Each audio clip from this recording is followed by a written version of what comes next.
Hello, ఇవి మురుకులండి. మా తెలంగాణలో మురుకులు అని అంటాము. జంతికలని కూడా అంటారు వీటిని. చాలా క్రిస్పీగా ఎంతో టేస్టీగా ఉండే ఈ మురుకుల్ని మినప్పిండి వాడకుండానే బియ్యపిండితో చాలా టేస్టీగా చేసుకునే ప్రాసెస్ చూద్దాం రండి. Welcome back to my channel SN passion. Subscribe and support my channel. ముందుగా బియ్యపిండిని తీసుకుంటున్నా. నేను డీమార్ట్ నుంచి తెచ్చిన బియ్యపిండిని వాడుతున్నా అండి. లేదంటే మనం బియ్యాన్ని కూడా మర పట్టించి వాడుకోవచ్చు.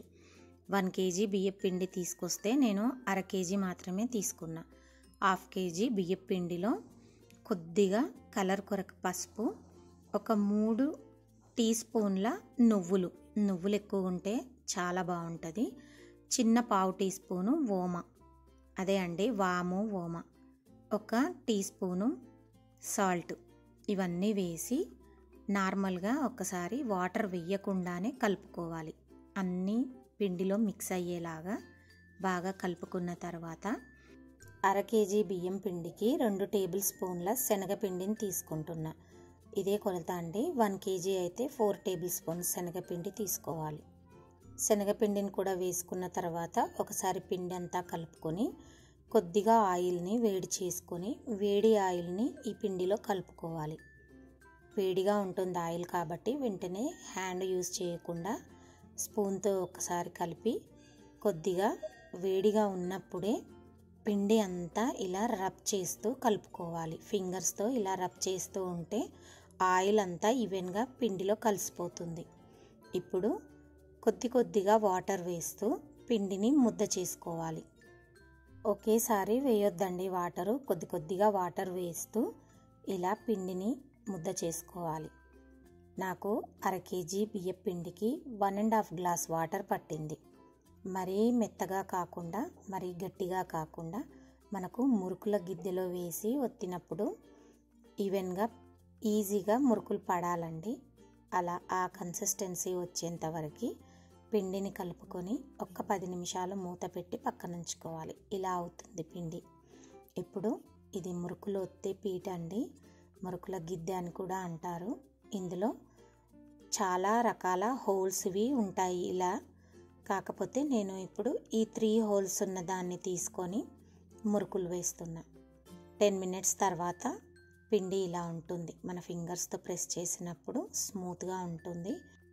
ఇప్పుడు మళ్ళీ ఒక్కసారి ఈ పిండి ముద్దనంతా ఇలా కలుపుకున్న తర్వాత మురుకులు ఒత్తే ఈ పీటకి కొద్దిగా ఆయిల్ అప్లై చేసుకోవాలి. మనకు పిండి వేసి ఒత్తినప్పుడు అంటుకోకుండా ఉండడానికి లోపల మురుకుల పైన పెట్టి ఒత్తేదానికి చుట్టూతా ఇలా ఆయిల్ అప్లై చేసుకున్న తర్వాత కొద్దిగా పిండి ముద్దను తీసుకొని ఇలా మురుకుల గిద్దెలో వేసి బాగా హీట్ ఎక్కిన ఆయిల్లో ఇలా ప్రెస్ చేస్తూ రౌండ్గా మురుకుల షేప్లో వచ్చేలాగా మురుకుల్ని వేసుకోవాలి. మనం తీసుకున్న కడాయిని బట్టి 3-4 ఇలా మనకి ఎన్ని పడితే అన్ని ఒత్తుకోవాలి. ఒత్తుకున్న తర్వాత పైన వచ్చిన నురగంతా పోయేంత వరకు కదపకూడదండి. నురగ పోయిన తర్వాత ఒక్కసారి వీటిని రివర్స్ వేసుకొని 4-5 నిమిషాలు ఆయిల్లో డీప్ ఫ్రై చేసుకోవాలి. మంటని మీడియంలో పెట్టుకోవాలి. ఇలా డీప్ ఫ్రై అయిన తర్వాత మరీ ఎక్కువ ఎరుపు రంగు రావండి. ఎరుపు రంగులోకి వచ్చాయంటే వాటి టేస్ట్ మారిపోతుంది. ఇలా లైట్గా గోల్డెన్ కలర్లో ఉన్నప్పుడే వాటిని తీసేయాలి ఆయిల్ నుండి.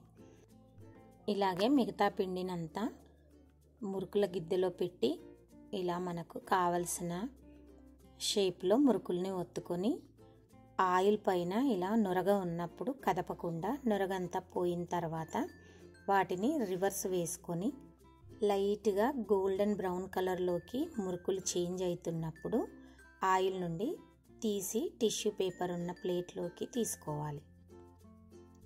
ఇంతే అండి.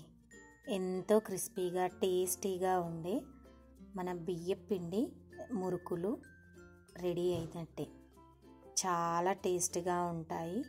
మనము ఇదే ప్రాసెస్లో చేసుకుంటే 3-4 మంత్స్ అయినా ఫ్రెష్గా నిల్వ కూడా ఉంటాయండి.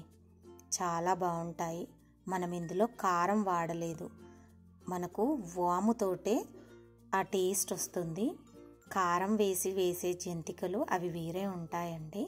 చిన్నపిల్లలు కూడా ఇష్టంగా తినే ఈ టీ టైం స్నాక్, పండగ స్పెషల్ మురుకులని ఒకసారి ట్రై చేయండి. చాలా బాగుంటాయి. వాము ఘాటుతో, నువ్వుల టేస్ట్తో క్రిస్పీగా ఉండే బియ్యపు పిండి మురుకులు ఎలా ఉన్నాయో నాకు కమెంట్ చేయండి. వీడియోని లైక్ చేయండి.